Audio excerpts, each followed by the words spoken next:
1.5 अरब लोगों का मस्कन हिंदुस्तान कई सकाफतों, ज़बानों और मज़ाहिब का गहवारा है।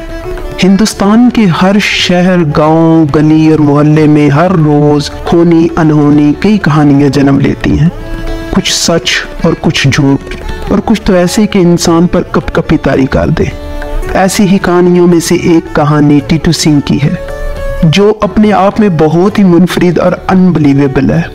टीटू सिंह, जिसने अपने ही मर्डर की कोर्ट में गवाही देकर अपने ही कातिलों को सजा दिलवाई।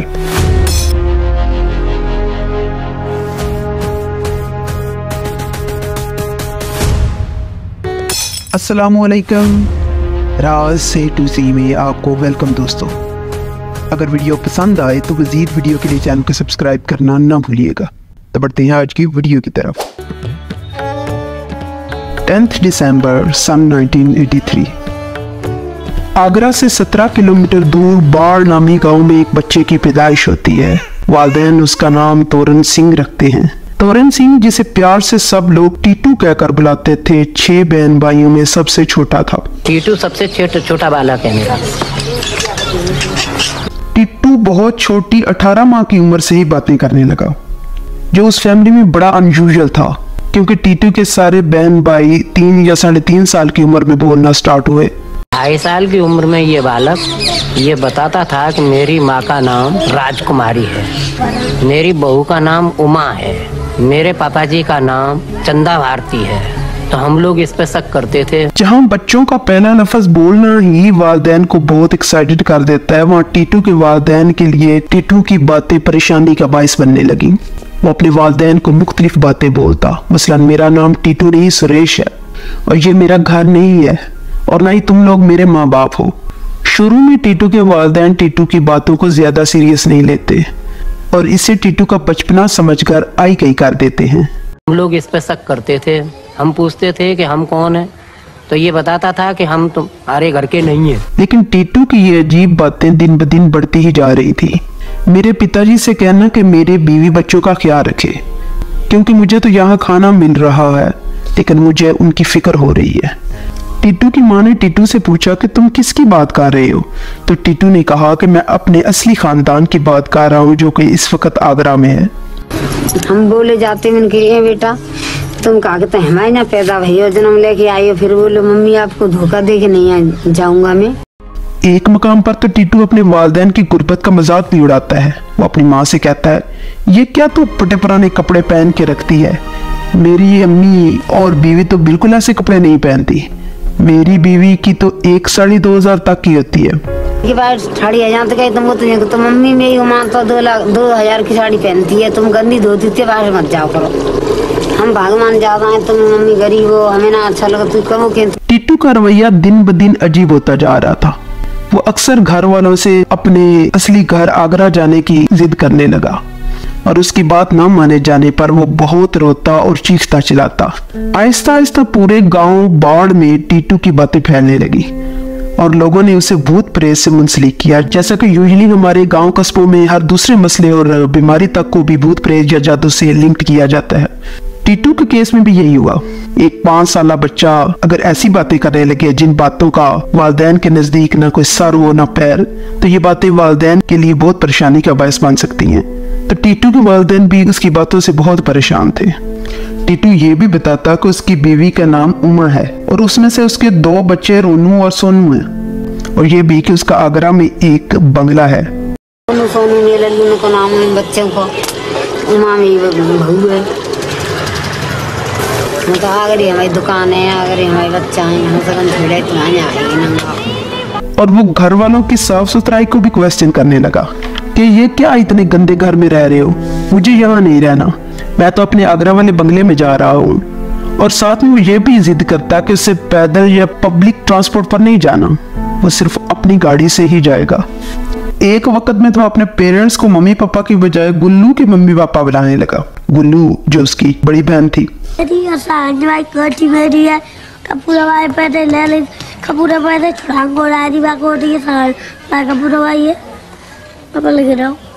अप्रैल सन 1987 टीटू के वालिद को किसी काम के सिलसिले में आगरा जाना पड़ा। टीटू जो पहले ही रोज आगरा जाने की जिद करता था, जब उसको वालिद के आगरा जाने का पता चला तो उस दिन वो कंट्रोल से बाहर हो गया। रो रो कर उसने बुरा हाल कर लिया। यूं लग रहा था कि टीटू अपने इन पेरेंट्स को छोड़कर जल्द ही आगरा जाकर रहने लगेगा। टीटू ने बताया कि आगरा सदर में उसकी एक सुरेश रेडियो के नाम से रेडियो और टीवी की शॉप है। टीवी, रेडियो, वीडियो सच ही इनकी दुकान है वो मेरी। उसके रोने धोने को देखकर टीटू के पेरेंट्स ने टीटू के बड़े भाई अशोक और उसके दोस्त को आगरा टीटू की बताई हुई शॉप का पता करने के लिए भेजा। अशोक अपने दोस्त के साथ आगरा पहुंचता है। उन दोनों ने मिलकर सुरेश रेडियो को बहुत ढूंढा, लेकिन उनको वहां कुछ नहीं मिला। वो मायूस होकर घर वापस जाने ही वाले थे कि उनकी नजर एक बोर्ड पर पड़ी, सुरेश रेडियो। तो आखिरकार उनको सदर में वो दुकान मिल ही गई। अंदर गए तो दुकान को एक औरत चला रही थी और उसने अपना नाम उमा वर्मा बताया, जैसा कि टीटू अपनी बीवी का बताता था। उमा का नाम सुनकर वो दोनों शॉक्ड हो गए। फिर उन्होंने उमा से उसके शोहर के मुतालिक पूछा तो उसने बताया कि उसके शोहर सुरेश वर्मा का 5 साल पहले मर्डर हो गया था। इस बात ने तो अशोक और उसके दोस्त को और हैरान कर दिया। सुरेश रेडियो की दुकान मुझे वहाँ मिल गई और वो वाकई एक विधवा उमा की थी जिसके पति का कुछ साल पहले खून हो गया था और उसके 2 लड़के भी थे जैसे टीटू बताता था। उमा ने पूछा कि वो इतनी जानकारी क्यों ले रहे हैं, तो उन्होंने टीटू और उसकी सारी बातें उसके गोशगुजार कर दी और इस बार हैरान होने की बारी उमा की थी। अशोक ने उमा को टीटू का सच या झूठ जानने के लिए बाढ़ चढ़ने को कहा। वो देखना चाहते थे कि उमा को देखकर टीटू किस तरह रिएक्ट करता है। आया कि वो उमा को पहचान सकता है या फिर नहीं पहचान सकता। उमा अपने सास और ससुर यानी सुरेश के पेरेंट्स को सारा वाकया बताती है और ये सब सुनकर सुरेश के पेरेंट्स भी शॉक्ड। आखिरकार उन सब ने अशोक के साथ बाहर जाने का फैसला किया। जब सुरेश की फैमिली टीटू के घर पर पहुंची तो टीटू नाल पर बर्तन धुलवा रहा था। उनको देखकर वो उठकर भागा और अपने वालिद और वालिदा के साथ लिपट गया। टीटू बहुत खुश था। उसने उमा से अपने बच्चों रोमो और सोमो के बारे में पूछा और फिर मेले में की गई एक ऐसी बात उमा को याद दिलाई जिसको उमा और उसके हस्बैंड के अलावा कोई नहीं जानता था। मिल मिलाकर ये लोग जब वापस जाने लगे तो टीटू जोर जोर से रोने और चीखने लगा और उन सब के साथ जाने की जिद करने लगा। वो किसी तरह से भी कंट्रोल नहीं हो पा रहा था। आखिरकार सुरेश के वालिद ही ने समझा बुझाकर उसको ठंडा किया और उसको बताया कि वो जल्द ही उनके पास आएगा, लेकिन अभी इसी वक्त नहीं जा सकता। और तभी सुरेश के वालिद ने टीटू और उसके पेरेंट्स को आगरा आने की दावत दी। तब टीटू मान गया। चिपट गया मुझसे और मुझे छोड़कर नहीं जाता कहीं पर भी। 20% जरा सकता मुझे उसके ऊपर। जब भी मेरी तबीयत 2-4 बार मेरे घर पर भी मेरे पास आया वो। लेकिन जब वो जाने लगे तो टीटू ने बाहर खड़ी सफेद मारुति कार को देखा जिसमें सुरेश की फैमिली आई थी। इस कार को देखते ही उसने पूछा कि मेरी फेथ कार कहाँ है, जिसे सुरेश की फैमिली के बकौल सुरेश के मर्डर के बाद सेल कर दिया गया था। आखिरकार वो दिन भी आ गया जब टीटू को आगरा लाया गया। यहाँ पर टीटू को टेस्ट करने के लिए सुरेश के दोनों बच्चों को मोहल्ले के बच्चों के साथ मिक्सअप किया गया, ये देखने के लिए कि आया टीटू उनको पहचान पाता है या नहीं। और टीटू एक दफा फिर सबको शॉक छोड़ देता है जब वो सुरेश के दोनों बच्चों को सब बच्चों के अंदर से पहचान लेता है। जब हमने कहा कि आप ये बताइए कि रोनी सोनी कौन से हैं जिनके लिए आप रोज कहते रहते हो, तो ये हमारी गोदी से उठा और दोनों रोनी सोनी दोनों बालकों को पकड़ लाया। और फिर टीटू सुरेश के पेरेंट्स को घर में पेड़ के नीचे दबे हुए कुछ सिक्कों के बारे में बताता है और जब पेड़ के नीचे मट्टी को खोदा जाता है तो वहां वो सिक्के मौजूद थे जो सुरेश ने वहां छुपाए हुए थे। असल में सुरेश स्मगलिंग और मुख्तलिफ क्रिमिनल एक्टिविटी में काफी काला धन कमाता है और वो सारा उसने इधर उधर छुपा कर रखा हुआ था। फिर सुरेश के भाई टीटू को शॉप पर ले जाते हैं और टीटू का टेस्ट करने के लिए गाड़ी को दुकान के सामने से दौड़ाकर आगे ले जाते हैं।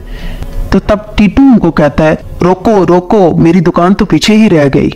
फिर दुकान में जाने पर टीटू दुकान पर मौजूद एक एक चीज की डिटेल उनको बताता है और उनको ये भी बताता है कि दुकान का ये वाला हिस्सा तब्दील है, इसको रेनोवेट किया गया है और दूसरे वाला बिल्कुल वैसा ही है जैसा उसकी मौत से कबल था। फिर उमा टीटू से वहां पर लगी सुरेश की पिक्चर के बारे में पूछती है तो वो बताता है कि ये तो उसके खुद की यानी सुरेश की तस्वीर है।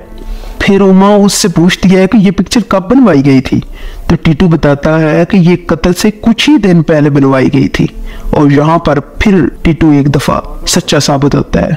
किसका है फोटो? फोटो नाम क्या है? कब खिंचवाया था ये? कब खिंचवाया था? मेरा पास था, मैंने तो पहले खिंचवाया। अच्छा। उमा के ज़हन में जो पहले थोड़ा बहुत डाउट था कि हो सकता है टीटू का केस स्क्रिप्टेड हो, क्योंकि सुरेश मर्डर केस न्यूज़पेपर में काफी देर जगह घेरता रहा था, उमा के ज़हन से वो डाउट क्लियर हो जाता है। टीटू का केस मीडिया में बहुत वायरल हो गया। नेशनल मीडिया के साथ साथ इंटरनेशनल मीडिया भी इसके बारे में बात करने लगा। यहाँ तक कि BBC न्यूज़ के प्रोग्राम 40 मिनट में भी इसको फीचर किया गया। इंडिया में टीटू की बात पर लोगों का एतबार करना ज्यादा मुश्किल नहीं था, क्योंकि हिंदुओं में मरने के बाद दोबारा जन्म का होना उनके अकीदे में मौजूद है। मतलब रीबर्न या रेनकार्नेशन पर यकीन का रिफ्लेक्शन उनकी फिल्मों और कई जीवन कहानियों में भी मौजूद है। ये थ्योरी हिंदुइज्म के अकीदे को सपोर्ट करती है, उसकी नफी नहीं करती। इस यूनिक केस की शोहरत यूनिवर्सिटी ऑफ वर्जीनिया तक पहुंच गई और उस यूनिवर्सिटी के प्रोफेसर डॉक्टर इयान स्टीवेंसन, जो रीइंकार्नेशन यानी इंसान के दोबारा जन्म की थ्योरी पर रिसर्च कर रहे थे, उन्होंने इस केस में इंटरेस्ट शो करते हुए अपने साथी डॉक्टर एंटोनिया मिल्स को इस केस पर रिसर्च करने के लिए हिंदुस्तान भेजा, जो उनकी कोलीग होने के साथ साथ एक रिसर्चर और प्रोफेसर भी थी, ताकि वो टीटू के केस को क्लोजली स्टडी कर सके। एंटोनियो मिल्स के अकॉर्डिंग रेनकार्नेशन थ्योरी में दोनों जन्मों में इंसान की आदत व अतवार काफी कॉमन होती हैं। सुरेश की फैमिली ने बताया कि सुरेश एक झगड़ालू और गुस्सीला इंसान था। झगड़ा होने पर वो मार कुटाई से बिल्कुल न झिझकता। एंटोनियो मिल्स टीटू के साथ अब ज्यादा वक्त गुजारने लगी थी।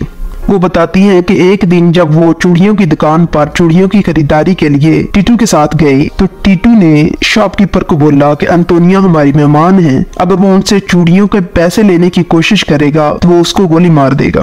मतलब सुरेश और टीटू का बर्ताव बहुत हद तक एक जैसा था। टीटू की मीडिया पर वायरल होने की वजह से सुरेश मर्डर केस रीओपन हो जाता है, क्योंकि टीटू ने बताया कि जिन दो आदमियों ने इस पर यानी सुरेश पर गोलियां चलाई थी, उनमें से एक को उसने पहचान लिया था और वो कोई और नहीं सुरेश ही का बिजनेस पार्टनर था। जब पुलिस ने टीटू के बताए हुए आदमी को पकड़ा तो उसने अपना जुर्म कबूल कर लिया और फिर वो हुआ जो हिंदुस्तान की तारीख में पहले कभी नहीं हुआ। 5 साल टीटू को अदालत में सुरेश के मर्डर केस में एक गवाह के तौर पर पेश किया गया। हिंदुस्तान में हिंदू बेशक रेनकार्नेशन थ्योरी पर बिलीव करते हैं, लेकिन लॉ में इसकी कोई गुंजाइश नहीं कि कोई दूसरे जन्म में अपने पहले जन्म के केस को एज ए विटनेस सॉल्व करवा सके। कोर्ट में सुरेश की पोस्टमार्टम रिपोर्ट के साथ साथ एंटोनियो मिल्स के रिसर्च पेपर भी पेश किया गया और फिर टीटू ने अपने कातिलों की गवाही देकर उनको सजा दिलवाई। पोस्टमार्टम रिपोर्ट से यह भी पता चला कि सुरेश के सर में जिस जगह गोली लगी, टीटू के सर में एग्जैक्ट उसी जगह पर गोली लगने जैसा ही निशान बना हुआ था, जो कि इस दोबारा जन्म की थ्योरी को मजीद तकवीत देता था। सुरेश वर्मा की ऑटोप्सी रिपोर्ट से पता चलता है कि गोली सिर के दाएं तरफ पे लगी।